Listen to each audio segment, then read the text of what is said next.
Should emotions not be left at the door when people come to work?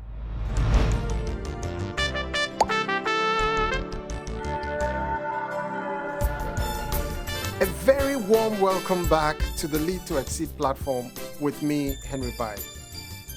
I'm pleased today to be bringing a new season of the L2X chat, Season 3. We're commencing the season with a subject I have always found extremely interesting: emotional intelligence. Let me start this series on emotional intelligence by telling a story about David. David was a man who worked in our office. He had this special gift of being able to talk to just anybody and hold a conversation. He was always on the lookout for anything anybody needed help with, and he was always on hand to lend that helping hand.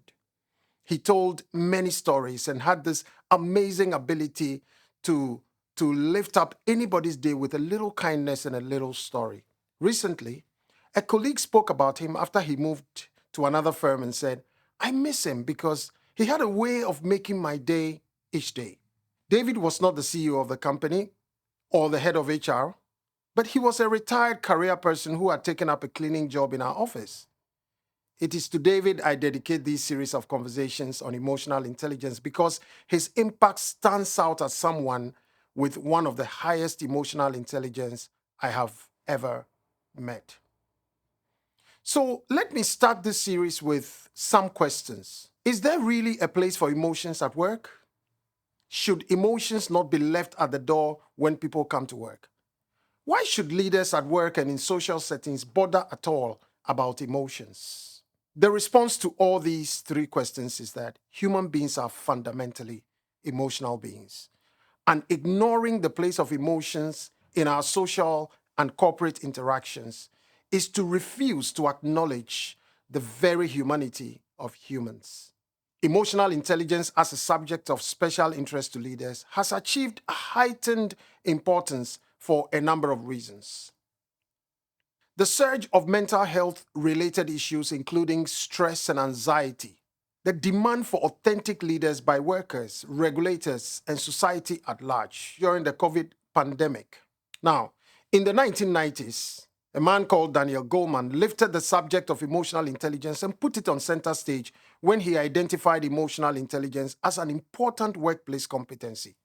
Now, it is widely recognized that the most successful leaders and managers have a fine balance between their technical ability and emotional intelligence. The term emotional intelligence was first coined in 1990 by two researchers, John Mayer and Peter Salovey, but was later popularized by the psychologist I referred to, Daniel Goleman. So what exactly is emotional intelligence? In simple terms, it is the ability to understand and manage your own emotions, as well as recognize and influence the emotions of those around you.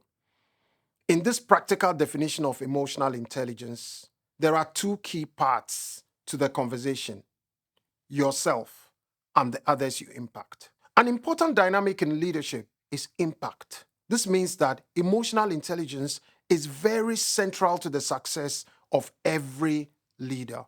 In any reading on emotional intelligence, certain keywords keep popping up, and I would like to put out a few to help us appreciate emotional intelligence and what it means in practice. These words, which bring meaning to emotional intelligence, are perceive, evaluate, express, and influence.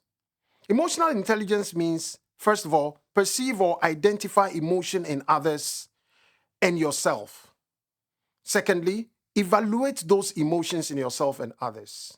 Thirdly, express those emotions appropriately. And most of all, influence emotions in yourself and others. It is quite clear that being great at emotional intelligence has to be deliberate. It requires that on an ongoing basis, we are both a participant and an observer of our own emotional playing field and that of others. If we leave ourselves in neutral gear, it will just not happen. Let me emphasize that there are two emotional universes involved in the conversation on emotional intelligence. The first universe is our own emotional universe, and the second, the emotional universe of other people. Emotional intelligence is expressed as a measure in the term emotional quotient, EQ. I have some good news here. When you compare emotional quotient, EQ, with intelligent quotient, IQ, you will find that IQ does not change significantly over a person's lifetime. The good news, though, is that EQ can evolve as we learn and grow. Our brains are wired to react in certain situations, but over time, we can rewire our brains with repeated practice and application. When we describe people as mature, one of the things we are saying is that they have a reasonable level of emotional intelligence. Emotional intelligence determines a lot of things. When to say something and when to observe.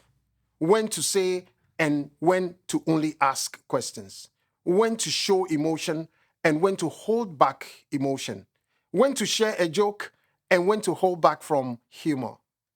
When to request and when to instruct. Emotional intelligence is needed in various walks of life. Emotional intelligence is important in the office as it is at home. Emotional intelligence is as important at church as it is at a party, as important in the boardroom as it is in the courtroom, as important in the taxi as it is important on the plane.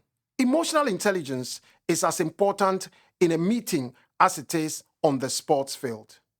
Guess what? Emotional intelligence is important among the fans at a football game. As I bring this chat to a close, as always, do you have a leadership question that you would like answered?